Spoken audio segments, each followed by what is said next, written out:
He visitat l'espai Macià i penso tornar-hi diverses vegades. Ahir el vaig visitar.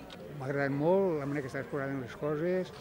Ho trobo algo espectacular i a més que feia falta per la comarca i sobretot per tindre una mica més de saviesa de la història que tenim.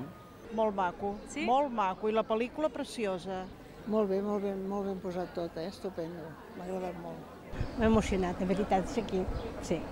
Doncs molt maco, s'ha fet amb molta intel·ligència. És lògic que hi hagi algú que se'n preocupi i que faci saber a la joventut el que és la història de Catalunya. Un espai molt ben aprofitat, al centre històric, molt a prop, diguem, de fer els seus discursos. Està bé, però jo encara en voldria més. I veig que una cosa que serà molt important per Borges i crec que vindrà molta gent a visitar-la. Ojalà que la gent que vinguin aquí el visitin i que tingui l'èxit que tots esperem. És una infraestructura de 4 plantes i té sentit perquè és això, volem que sigui un espai per a tothom.